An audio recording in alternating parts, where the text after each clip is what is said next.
Breaking చూస్తున్నాం. సార్వత్రిక ఎన్నికలకు సమయం దగ్గర పడుతుంది. ఈ నేపథ్యంలో ఏపీలో అన్ని ప్రధాన పార్టీలు ఇప్పటికే అభ్యర్థులను ప్రకటించాయి. అభ్యర్థులు ప్రచార కార్యక్రమాలు సైతం మొదలుపెట్టారు. ఈ క్రమంలో వచ్చే ఎన్నికల్లో పోటీ చేసే అభ్యర్థుల జాబితాపై ఏపీ కాంగ్రెస్ కసరత్తు పూర్తి చేసింది. ఇందులో భాగంగా నిన్న ఏఐసీసీ చీఫ్ మల్లికార్జున ఖర్గే నేతృత్వంలో కాంగ్రెస్ సీఈసీ సమావేశం నిర్వహించింది. కాంగ్రెస్ నేతలు సోనియా, కేసీ వేణుగోపాల్, ఇతర సీఈసీ సభ్యులు హాజరయ్యారు.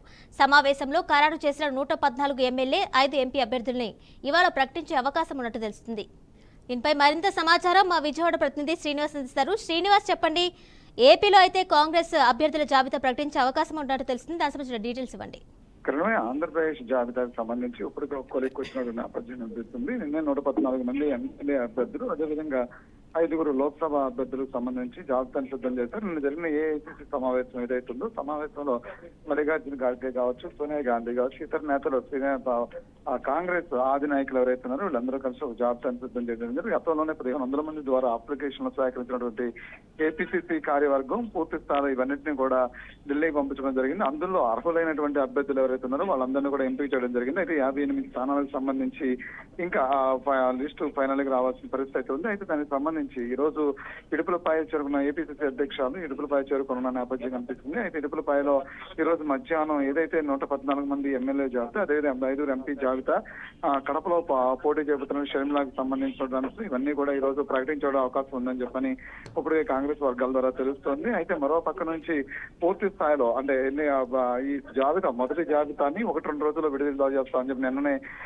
ఏపీసీసీ నుంచి కూడా ఒక ప్రకటన వెలువడటం జరిగింది. అయితే ఏపీసీసీ ప్రకటన తర్వాత ఈ రోజు ఏదైతే ఈ కాంగ్రెస్ జాబితా రిలీజ్ చేస్తున్న ఏదైతే ఈ కాంగ్రెస్ జాబితా రిలీజ్ అవుతుందో దానికి సంబంధించి ఇప్పటికే కాంగ్రెస్ పార్టీకి సంబంధించి పెద్ద ఎత్తున అప్లికేషన్ రావడం, అంతేకాకుండా ఆంధ్రప్రదేశ్ లో మరొకసారి కాంగ్రెస్ పార్టీ పూర్తి స్థాయిలో పోటీకి రావడం కూడా కాంగ్రెస్ నేతలు కూడా ఆనందాన్ని వ్యక్తపడుతున్న పరిస్థితి కనిపిస్తుంది.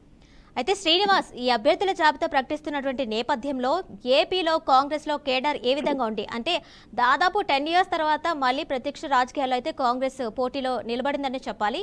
ఈ నేపథ్యంలోనే టికెట్ ఆశిస్తున్నటువంటి నేతలు కావచ్చు, అసలు ఇంటర్నల్ గా కాంగ్రెస్ లో ఏ విధంగా ఉంది?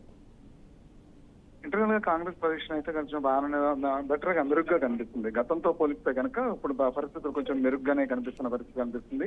అయితే గతంలో కాంగ్రెస్ పార్టీ 10 ఏళ్లు ఆంధ్రప్రదేశ్ లో రాజకీయాలకు దూరంగా ఉండటమే కాకుండా అభ్యర్థులు పోటీ చేసేటువంటి అంశాన్ని కూడా ఇప్పటి వరకు అభ్యర్థులు కూడా పూర్తి స్థాయిలో పోటీ చేయాలనేటువంటి పరిస్థితి కనిపిస్తుంది. అయితే ఇప్పుడు మాత్రం ఉన్నటువంటి షర్మిలా రాకతో మాత్రం ఆంధ్రప్రదేశ్ కాంగ్రెస్ కొంచెం బలపడిందని చెప్పుకోవచ్చు. ఆ నేపథ్యంలోనే పూర్తి స్థాయిలో 175 స్థానాలు పోటీ చేయడానికి సిద్ధపడ్డాము. 25 ఎంప్లాయీ స్థానాలు కూడా పోటీ చేయడానికి సిద్ధపడినట్టు కూడా తెలుస్తుంది. అంతేకాకుండా రానున్న రోజుల్లో కాంగ్రెస్ పోటీ చేయడమే కాకుండా ఓటు పర్సంటేజ్ ను కూడా పెంచుకునే విధంగా చూస్తామని చెప్తున్నారు. మరో పక్క నుంచి గెలిచేటువంటి స్థానాల మీద ఏవైతే ఉన్నాయో అక్కడ గట్టి పోరాటమే చేస్తాము, పూర్తి కాంగ్రెస్ పార్టీ ఎంతవరకు పనిచేయగలదో అంతవరకు చేస్తామని చెప్పి కాంగ్రెస్ వర్గాలు కూడా చెప్తున్న నేపథ్యం.